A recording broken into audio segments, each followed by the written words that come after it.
I think we'll be joined by our other speakers now, please. President Pavel. Thank you.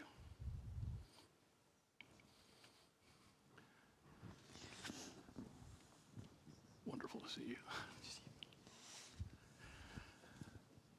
Well, ladies and gentlemen, a very good morning to you. It's great to see you here in Prague. It's wonderful to be once again at a GLOBSEC forum. It's in a different place this year, but that won't matter at all in terms of the substance that we'll achieve throughout this conference. Let me make just a couple of remarks before we begin this really important session. For the Americans who are here, I know you're here and could have been on Labor Day with your families, but you chose to be here at this conference. And we're all grateful that you could participate. And Brad Smith, President Smith, is at the end of the group this morning on the stage. His presence here, and not at Labor Day, speaks volumes for his commitment to this program. Another comment that I'll make is, you'll note the badges that we all wear have a certain color lanyard to them. And I make this comment every year. The lanyards that are green are typically around the necks of young women and men who are the engine to make this conference successful. They are students. They are young entrepreneurs. They all have a commitment to our values. But they're here today and they're here for the next couple of days to make this conference successful. They are the future of this country. They are the future of the Slovak Republic. They are the future for all of us. If you have a moment during this conference, just stop and thank the people with the green lanyards and engage them in a conversation, because they are truly our future.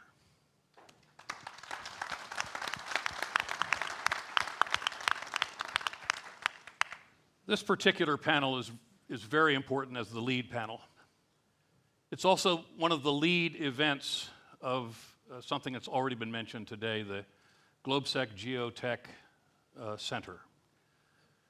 We are facing really daunting technology challenges.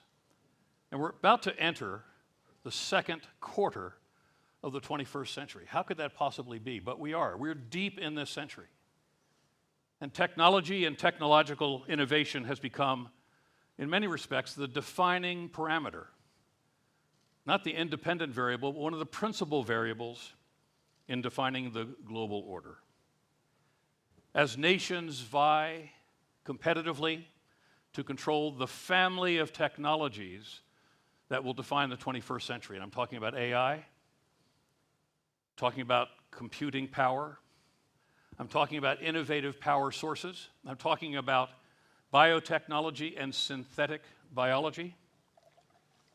There are so many emerging technologies that aren't just changing the technology environment, but the rate of change is dizzying. And it's something that we as individuals and we as states and citizens of the world have to understand will be central to geopolitics and geostrategic relations as we go forward. It's not just about economic advantage. It's not just about technological advance. These technologies are going to define military capabilities. They're going to define the politics of nations. They're going to define the relationships between and among the countries on the global stage.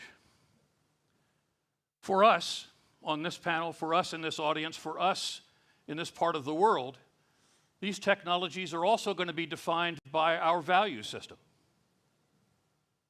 And it has to be that our values predominate not just our innovation, but the application of these technologies, because, ladies and gentlemen, we all know that around the world these technologies are being applied to control and suppress populations and to manufacture truly terrifying weapon systems and capabilities.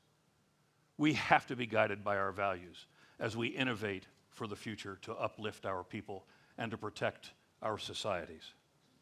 Now, against this backdrop, Europe's focus on regulation has delivered important successes on the global stage. Yet Europe's global success and its role on the global stage is increasingly challenged by competitors. Competitors within the private sector, but competitors that are also state-centric. I'm thinking specifically of the Chinese in this regard. And in fact, just yesterday, Nikkei published an article that stipulates that China now leads the world in 90% of critical tech research. This is not an insignificant commitment by the Chinese going forward. And we have to recognize that these are going to be the challenges that we face, the challenges that Europe will face. So this brings us to some important questions. How do we ensure Europe's future as a technologically capable global power? How can Europe build and organize its global partnerships, including building coalitions with nation states, private companies, non-governmental organizations, and civil society? Questions like these, they barely scratch the surface of this topic. It's the very reason that GLOBSEC has created the Geotech Center, to address these daunting challenges that we are going to face going forward. And not just in Europe, but to seek to create the fusion of values between North America and Europe going forward, and many of the democracies around the world that share our values. A united democratic front that is technologically advanced is good for humankind. It's good for our societies. It's good for our people. It is good for the world. And we aim through this Geotech Center ultimately to address many of these. But to offer valuable insights on these issues this morning, we could not have a better qualified panel. You've seen the bios, you know their reputations. I'll introduce them simply by name, and then we'll get into the questions and the answers. We're honored to have on the stage who's already addressed the Geotech Center and welcomed us as a conference, President Petr Pavel.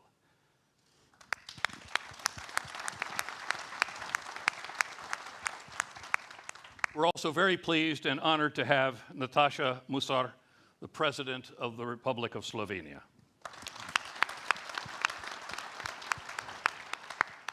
We're also honored to have join us today Kirsti Kaljulaid, most recent President of Estonia.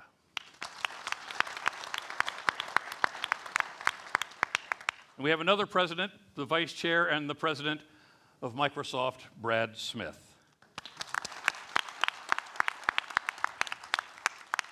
Now, we'll go for about 50 minutes on the panel. At about 30, 35 minutes or so, we'll go to questions. I've been equipped this morning with a bit of technology.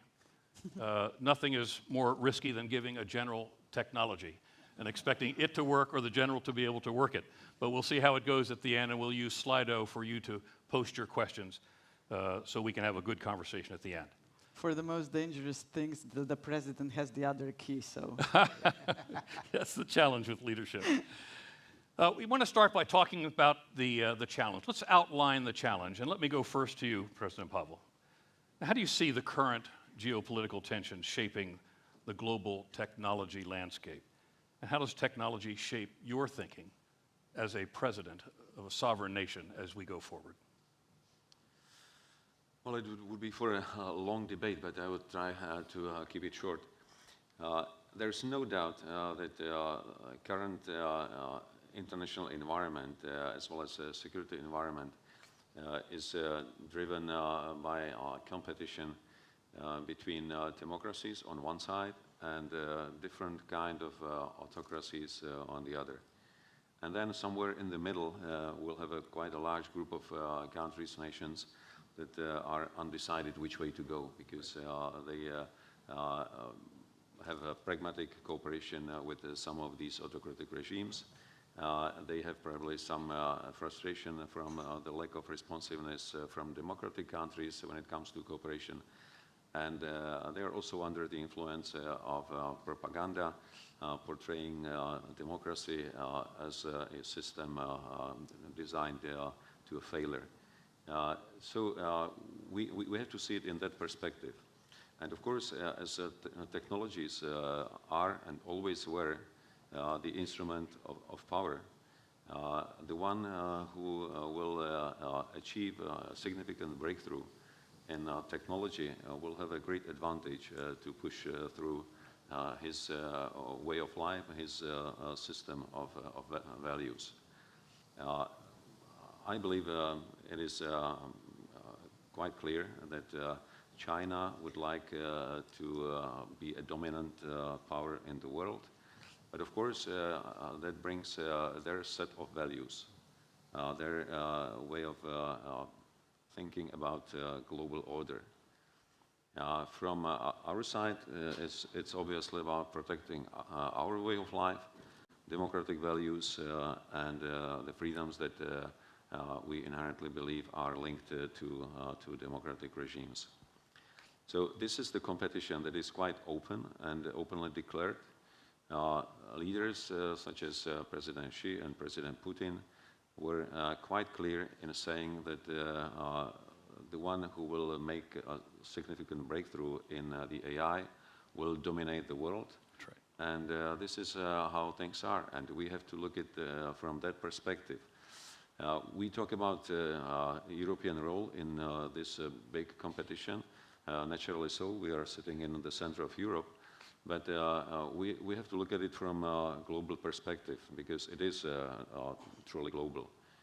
It's not about how the EU will deal with the issue. It's about how all the democratic countries, wherever they are, if they are in the EU or NATO or non-aligned, if they are in Asia or Europe and North America or Latin America, they will all have the same issue, and that is to ensure that technology will serve the best purpose of promoting democratic values, and not those who want more control over the population, who want to abuse the technological advance in their favor when it comes to the control or dominance in terms of military dominance. So this is where we are, and we should look at it from that perspective. When it comes to my thinking, I'm truly convinced that technology is and should be a part of all our considerations. If we are talking about security, if we are talking about economy, energy, education, we will see the impact of technology everywhere. So technologies will not only change and are changing our lives, but they will also change our way of thinking, the way how we manage our societies. So it is omnipresent, and that's why it is absolutely right that we have set up a platform where we can discuss technologies as a natural part of all our activities. Thank you. The values portion is very important, and it's wonderful that you emphasize that. Let me go to President Smith. Sir, from your position leading one of the leading tech companies in the world, how would you describe the global tech competition as it looks today, and how would you see it evolving over the next decade? Well, I would say a couple of things. You know, people easily focus on sort of China and the competition with China, and that is real. You know, we're seeing around the world, and we're certainly seeing in China, you know, this enormous, technology power emerge. And then we look at the rest of the world, and I think especially when one is in Europe, it's easy to then look across the Atlantic. And you know, at times, to be honest, I feel that Europe in 2024 is sort of like Microsoft in 2014. I've been at Microsoft for 31 years. But it was a decade ago when we would get up every morning and we would say, Apple has a great phone. Samsung has a great phone. Woe is us, we don't have a great phone. And then it was almost exactly 10 years ago that we said two things. We said, you know what? We don't think we're going to succeed in making a great phone, and we can succeed without one. And it was that decision that put Microsoft on a completely different path. We said, we'll invest in the cloud, we'll invest in the areas where we are great, and we're going to get our technology on everybody's phone. And so to me, there's a lasting lesson from that. Never spend so much time focused on what you don't have that you forget all of your strengths. So when you look at technology competition around the world, we sometimes use technology as if it only applies to digital technology, forgetting, for example, that arguably the greatest technology advance of this decade in part came from Europe in creating a cure or a vaccine to end a pandemic. And so you look at the European economy, and I'm always so struck because fundamentally our role is to support the various parts of the economy. The deep domain expertise in vertical segment after vertical segment. Don't lose sight of that. And then, of course, I'm not saying give up on other areas. Work on those too.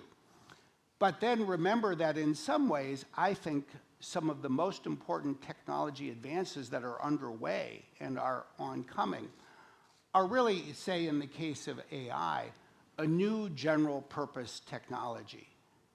Something that economists would say will reshape every part of the economy. And the ultimate key to the impact of a general purpose technology on competition between countries and parts of the world is not on where it's invented, it's how it's diffused, how quickly it's then put into every part of the economy. And so then that leads one to focus hard on energy, because it takes a lot, chips, AI models, but ultimately it is the skilling infrastructure that will, I think, really decide how well different countries do in using AI to power every part of the economy into the future. The skilling infrastructure is really important, and Microsoft has done a lot to help countries in doing that. It's also about promoting the human resource as much as possible from the school level up and creating pathways and career patterns that can bring everyone into the mainstream, in particular in the United States and here in Europe, doing much more to get women into this process and to have women become key players throughout the entire career pattern as they move up. And Brad, you said something very important that resonated with me, having done a number of years in the Marine Corps, but it's good advice for everyone here. Be aware of your weaknesses and your vulnerabilities, but capitalize on your strengths. Promote your strengths, leverage your strengths.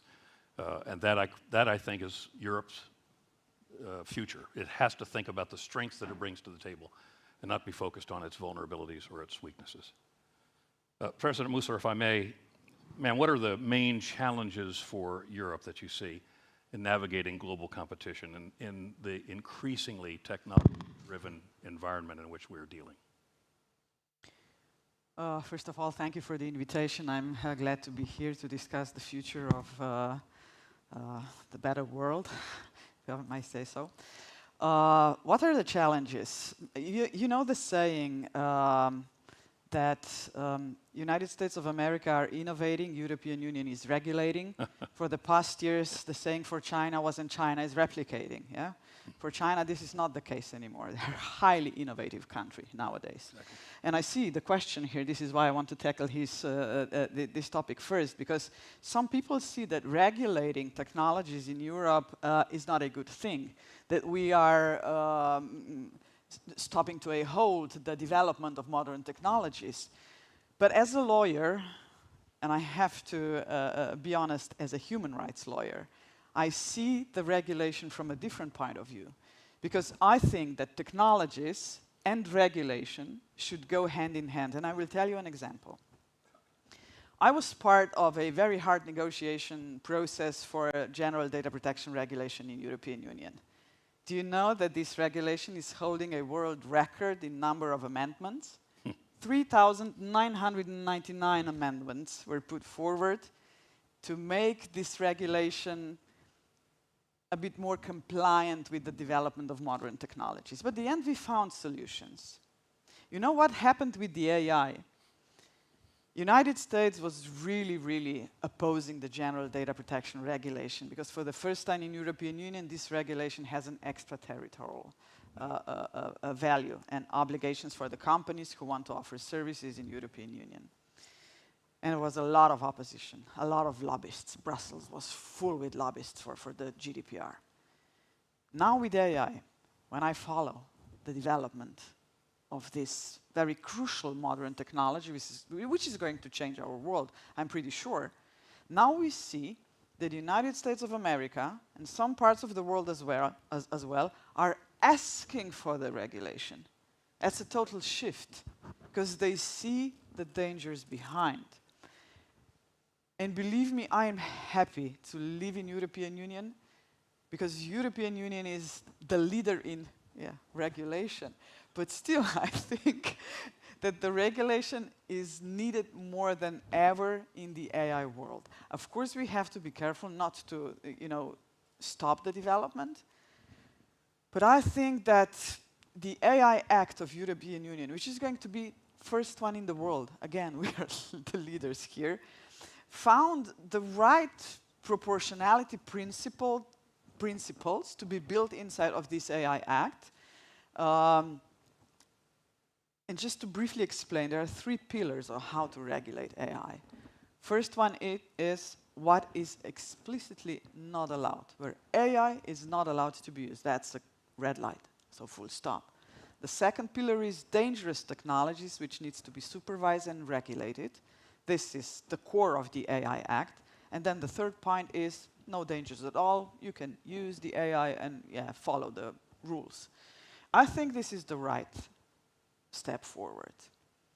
But I would like to mention one more thing, because European Union is not regulating that, and it's a reason for that, because the defense is out of the regulation. It's on European Union member states. At the beginning, when we started a discussion about artificial intelligence, we discussed a lot also about the automotive weapons. So this is where, as a human rights lawyer, as a lawyer, I see dangers. And why am I telling you this? Because United Nations are now stepping in, which is a global multilateral organization. They need to do their job, their task as well.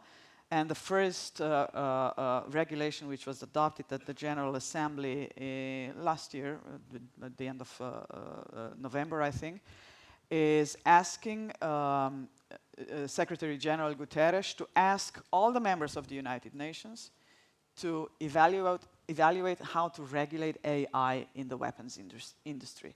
So now we are not discussing only European Union and what the European Union is going to do to regulate, but I think that we are now in a position where we need a kind of a global regulation. So that's where I see the advantages of European Union. Some see it as a disadvantage, but just to conclude, I think that human rights, law, and modern technologies can go hand in hand if we are wise enough to implement them properly for the benefit of everybody. We see modern technologies too many times invading personal data, privacy, freedom of expression. But that's the core of every single democracy. The freedoms that we do have, don't spoil them with the technology. This is why I think that European Union is taking the right direction. Thank you. That's very helpful.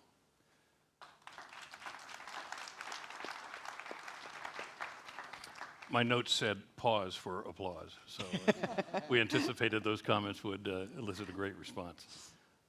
President Kaljulaid, what do you, as you think across the spectrum of competitiveness today, especially about Europe, what are your thoughts, please, on that? Yes, my understanding is that all technologies which humankind has created since axe and fire actually can be put to good use and bad use. And if we are afraid of bad use of technologies, then the worst thing we can do is not to use these technologies also for the good reasons, because this will make us to fall further behind. We wouldn't understand what the bads are doing if we are not doing similar things. So we need to use the technology. On legislation of this technology, indeed, we must make sure that we show with our legislation that we trust other democracies and that we trust our private partners. And private partners here take actually the front stage. You know why?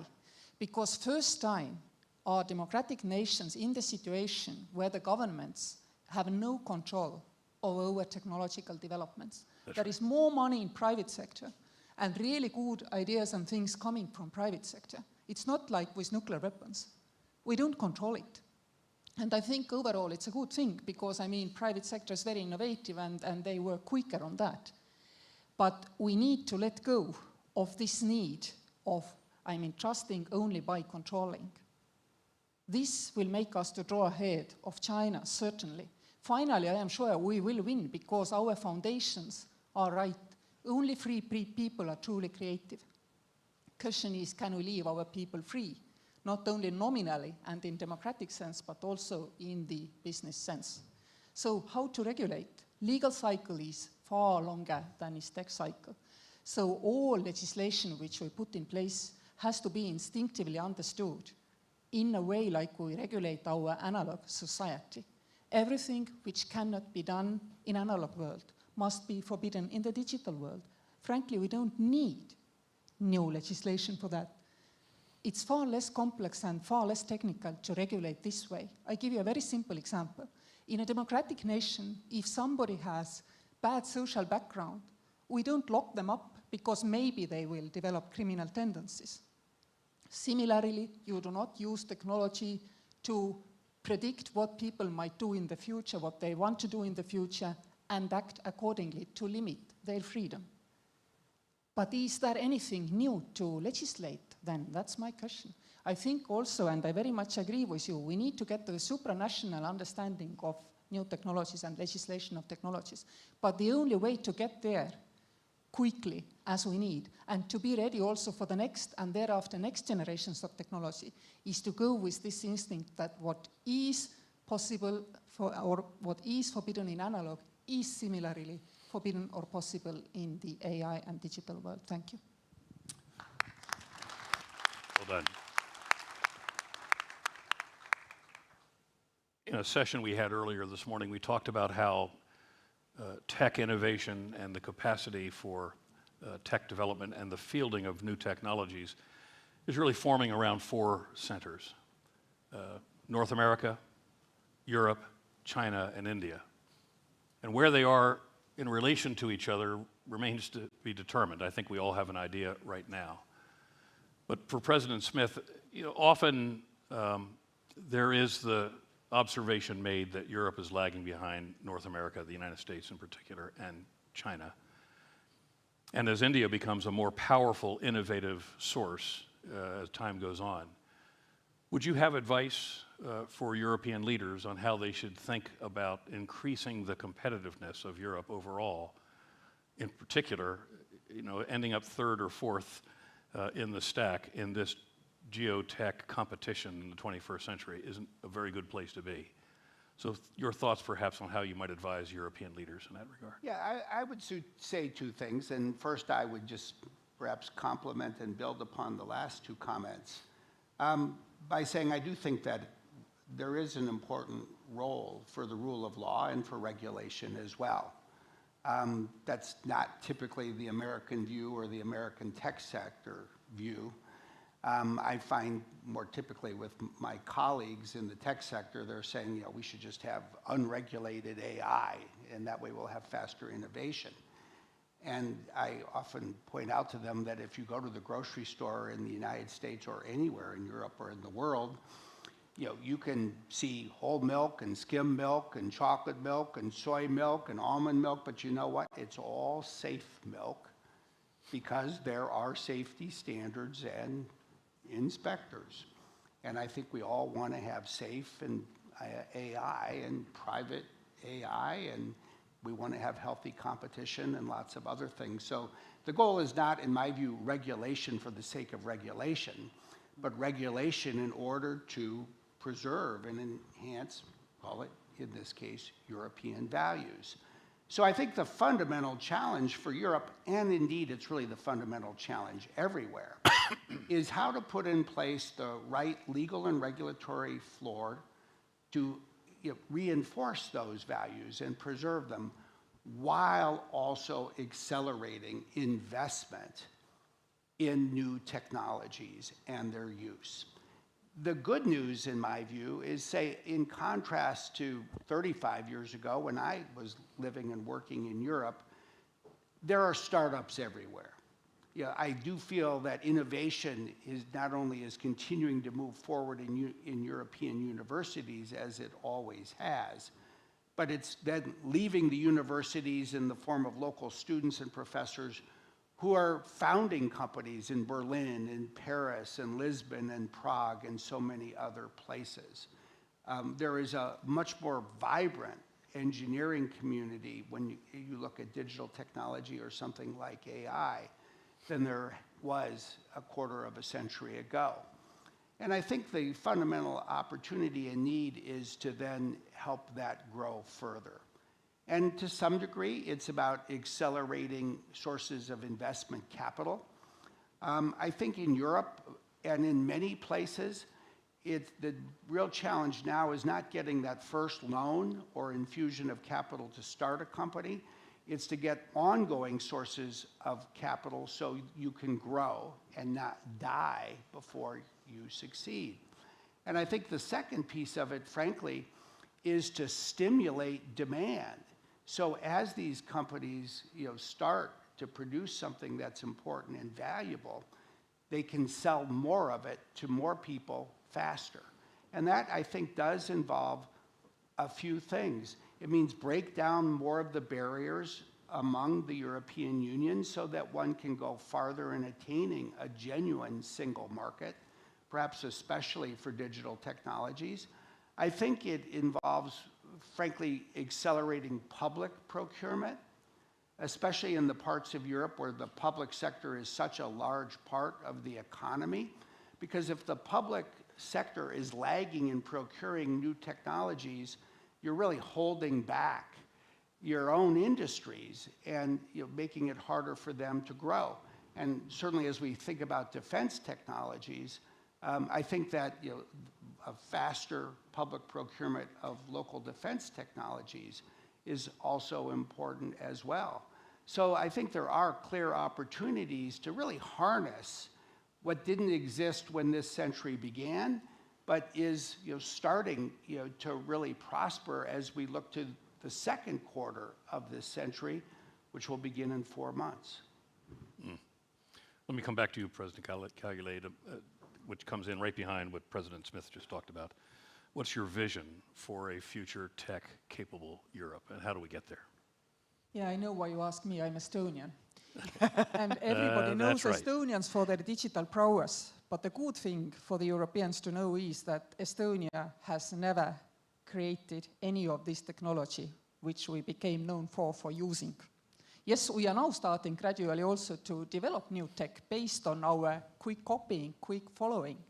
And I think this is the European way.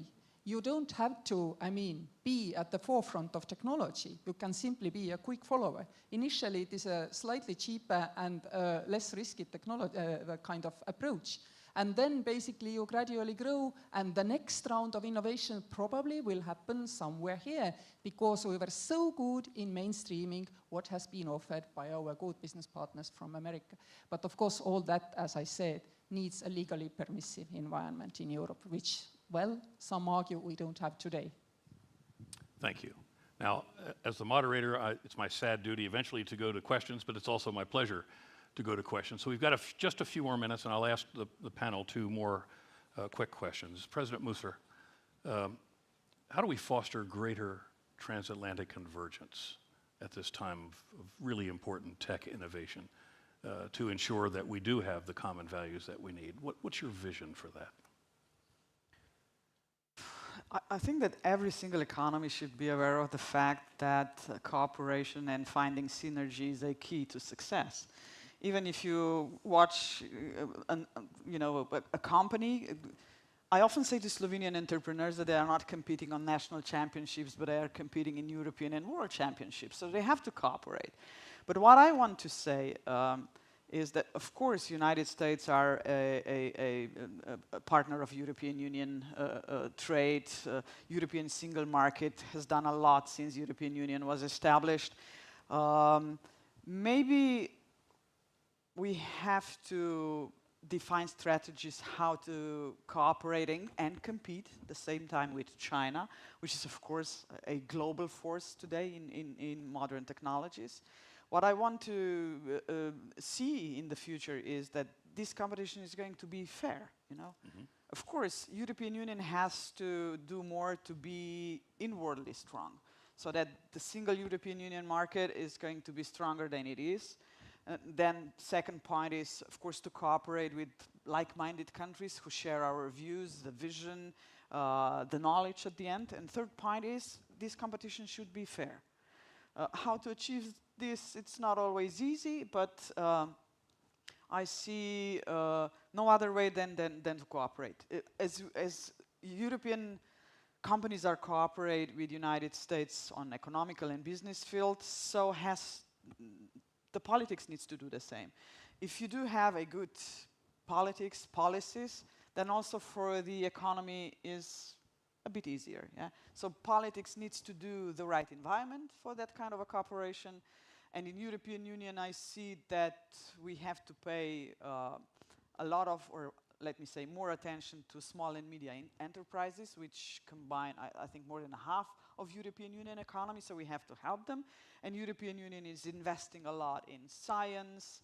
The projects inside European Union for companies are, you know, always available. Horizon 2025, 26. I mean, there's a lot of money which is invested to European business. But without cooperation at the end, even European Union is too small to be closed in our own bubble. So we have to open up, we have to find the synergies. That's the future in economy and in politics. Thank you. Very, very good. Let me offer the last question to President Pavel, and then we'll go to some questions. You've spoken very powerfully on a number of occasions, and you did this morning again, on the relationship of technology, democracy, and global relationships as we continue our journey in the 21st century. Could you remind us about your thoughts in that regard? Well, I believe that the security, technological advancements are clearly interlinked because being a tool of power, as with any technology, it can be used in both ways, for good as well as for bad. With nuclear technology, both fusion and fission is extremely useful to humanity, as it is extremely dangerous, and it threatens even extinction. With the AI, we will probably follow the same pattern. On one hand, it will be extremely helpful in a number of areas. It can help us resolve a number of problems that we were not able to resolve before. But at the same time, it may bring challenges of an unprecedented scales that will harm not only individual countries, but also probably the whole humanity. And we really have to pay our attention to how these technologies are being developed and used. I am partially in favor to support the argument on regulation, but not to over-regulate, because even technological development needs some freedom. If we limit the playground too much, we'll probably leave the space open for our competitors, because they will not apply the same regulation. And that's why we have to stay in pair and do our best to put together all our resources, especially with regard to the fact that our processes are definitely longer, probably more complicated than the processes in less democratic or undemocratic countries, because they have a central control. They can apply changes very quickly, while we have to use our processes that will have to be agreed by many. So in this case, I really believe in as great cooperation as possible, openness, because quite often we are threatened by our protectionism, being it in countries' boundaries or the EU versus United States, instead of reminding ourselves that our competitors are not among democratic countries, but they are in different parts of the world. So wherever we come to a point where we try to limit our will to share, where we want to protect our own economic interests, we have to remind ourselves that by competing with each other, we are giving an advantage to our adversaries. That's quite a simple thinking. I think we should apply it on all issues that we deal with. Thank you. Democracy is, in fact, under pressure around the world in so many ways. And often we don't see how democracy is under pressure from technological innovation. This is why the idea that it's not just about Europe, it's not just about North America, but it's also about the great democracies in East Asia as well, who are leading in technological development, who are leading in investment, who are leading in the protection of human rights and the rule of law. This is a global democratic challenge for us, and our capacity, as I said earlier, to combine our innovative resources will be the challenge of our time. We're a bit close on time. That, by the way, the note that was handed to me a moment ago, I just got through extolling the green lanyards. That green lanyard brought one that said, "Don't you dare go over." So I want to make sure I'm on time here. Let me go to a very important question. We have 3 political leaders here and 1 corporate leader. And the question reads, should industry show geopolitical affiliation?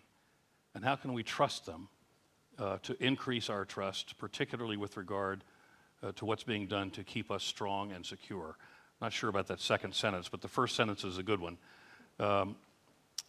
Is there a place for industry in the private sector ultimately? I'm getting a hand that wants to answer that with regard to political affiliation. President Kaljulaid.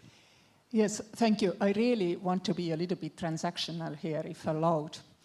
I've noticed that we discuss a lot about democracies should all stick together and all work together in this technological front. Fair enough.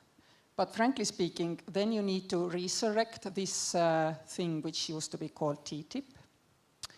And then all Europeans will grab the opportunity, and all others as well, and forget about trading with China on the technologies. But we do not see these kind of developments in our political discussion. Frankly speaking, we need to have free trade area for free democracies globally, including those in America, those in Asia, those in Europe, in order to really be ahead and really win for democracies also this technological discussion. Anyone else? Brad, please. Yeah, I would say 2 things. First, we better have a collaboration between the public and private sectors in the world today, because we live in a world where security depends on technology. And the technology that in so many ways is changing the world is not being created by governments. Not even in China is it being created by governments. It may be state subsidized. It's being created by the private sector. And when you look at cyberspace, which is really now a 4th plane of war, Right. It is mostly in private hands. So if we don't have effective collaboration, we're not going to be successful in defending Europe, North America, or the free world as a whole. And second, I think that calls the question for companies, where do you stand? And I'm not here to say never sell in China. There are certain technologies in a controlled way that we will provide there. And there are certain humanitarian needs that I think exist everywhere. When you talk about, say, things that support health care or the education of the youngest people on the planet. But I come here today representing a company that has spent more than €500 million in the last 2 years in financial and technology assistance to defend Ukraine. So you're darn right. It's right that companies do this. And I will say, I'm not here to say, oh, just trust us, trust and verify. That's why you have rules of law and regulations. But ask us and expect us to do great things.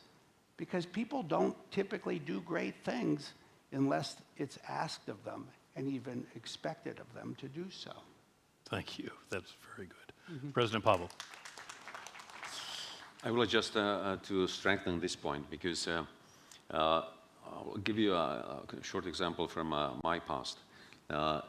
As the militaries were shrinking, they abandoned their research and development. They were focusing on doing their core business, but they were not able to follow the trends. So suddenly it was not the military, but the defense industry companies who were actually setting the trends, who were coming up to militaries saying what they could offer for them to be better and more effective. Today, when I transfer it to a much broader scope, it's not the state and its institutions, it's private companies who have the drive, the resources, the capacity to do the research, to advance technologies. And that's why I think there is no other way than for governments to work in a close coordination with private business in a very open and transparent relationship. Sometimes working with private companies involves some fears from corruption, lack of transparency. I think we can easily overcome that. But hiding behind the fear from corruption and thus justifying our lack of communication with the private sector is simply suicidal.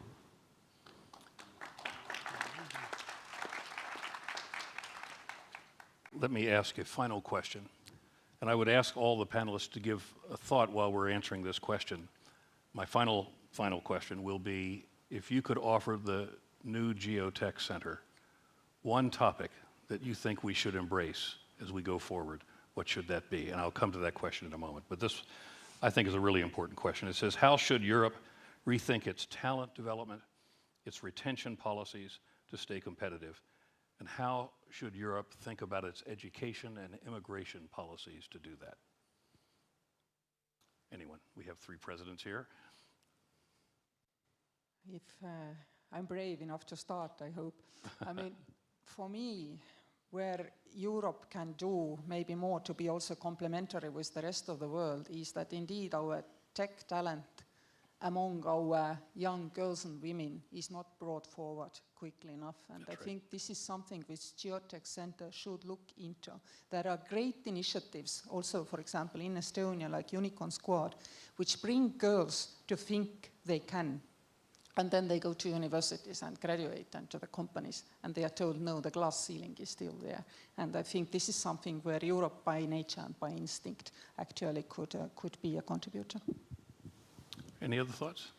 Yeah, if I may just add something, I think you tackled one of the most important points, which is, a education for the future. I see in many countries how the educational curricula is lagging behind the modern technologies. And I used to be the information commissioner of the Republic of Slovenia in charge of data protection and access to public information. This is why these topics are so close to my heart. And 15 years ago, I started persuading Slovenian government that we have to introduce the media literacy, the financial literacy, and digital literacy to the curricula. Are we today talking enough with high-tech companies? What kind of experts are they going to need in the future? What kind of experts they need today? Because the public sector, especially the government, needs to listen what the future is telling us, what the companies are telling us, and adapt the educational system. But we are lagging behind, always, and that's not good. And then we have another momentum in European Union, and probably in some other parts of the world as well. Our population is in decline, so our demography doesn't look well. What's the future? So we have to import the labor force, that we will continue to grow. But is economic growth the only thing we want to achieve in the future? We will not have time to discuss climate change and things that are really, close to my heart, and I think that they matter for the future. But the immigration in European Union, are we tackle it in the right way? Can we not tackle the immigration in a more positive way to say, okay, we need labor, let's do this legally correct and minimize the illegal immigration? I don't know whether we are doing enough. I was the president of the Red Cross in 2015 when the huge migration wave happened in the European Union. Yes. And at that time, we left Italy completely alone in Lampedusa. We left Greece alone. You deal with migrants. Today, what's that, 11 years after, we are discussing now the solidarity between the European Union countries to tackle the migration. But I think one of the solutions is to find a proper labor force, also in high tech, that Europe is going to, go the direction that we want to. Thank you. Very good.